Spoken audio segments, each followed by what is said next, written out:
there for a while. Yeah, right around 2 o'clock coming into work. It was hard to drive on SPID. Yes. There was a lot of water on the road, but that has all cleared up, and we actually have blue skies outside right now, so quite the turnaround with our weather.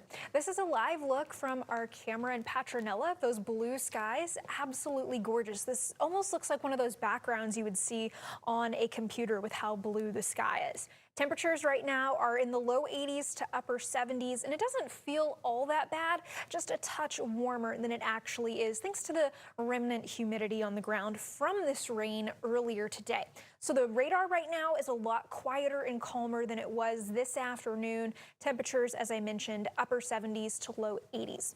We do keep a low rain chance overnight, but most of us going to be staying dry. We wake up under clouds with temperatures right around 70 degrees, and I do think we see a little bit more rain than Futurecast is showing here into the afternoon hours. It did a pretty good job up here showing some widely scattered activity. That's what I think we're going to be seeing tomorrow. Not quite as high of a rain chance as today, but definitely more than nothing. So temperatures tomorrow afternoon going to be in the lower 80s across the board, and we're going to be getting breezy into the afternoon with sustained winds up to about 25 miles per hour.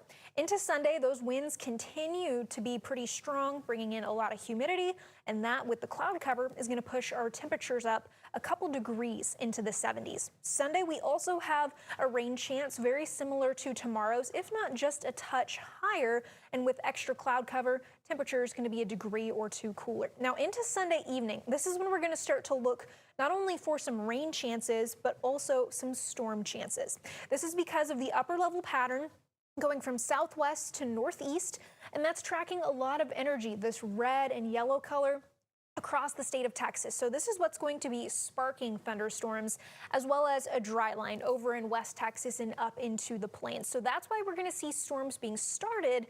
And then we have this other energy here. This is basically the afternoon high temperatures warming up the atmosphere, all the available moisture and humidity. That's what this kind of energy is. So the storms get started from that upper level energy, and then they feed off of this stuff. And you can see this big corridor just to the west of I-37 and I-35. That is where storms are going to be coming through and tracking through over into the coastal belt. So about 10, 11 o'clock, Futurecast has been pretty consistent with throwing a line of storms across our northern counties and pulling it into our area. I think our highest severe threat going to be across some of our northern counties like Live Oak and Bee, as well as maybe the tip of Duval and Jim Wells County, depending on how far down or extended back this line of storms could be. Now, if we see a line of storms like this, our wind threat is a little bit higher. If it's more individual storms, the hail threat is a little higher, but that's our two main risks, going to be wind and hail. Now into the morning hours, it looks like this storm line kind of fizzles out as it makes its way towards the coast. So this is something we'll be keeping track of and watching for y'all. The highest threat is actually outside of our area, just to our northwest, this 2 out of 5. For us in the coastal bend, we're generally in this marginal risk. Again, our highest risk is going to be for hail and wind here locally. That risk extending all the way up along where that dry line goes into the northern plains. But of course, we'll be watching locally down here. Now, our rain chances after Sunday night and into Monday, they just slowly start going down as the atmosphere dries out. So we're still going to be in a weather pattern that's supportive of daily rain chances, just that moisture is starting to go away. So for tomorrow, we do have some widely scattered showers expected, a little bit of sunshine mixing in, and that'll help afternoon temperatures top out in the low 80s. And again, it'll be breezier into tomorrow afternoon. Sunday, we see more clouds, so slightly lower temperatures, and then into Sunday evening and overnight into the early morning hours of Monday. That's when we'll be watching for those storms here.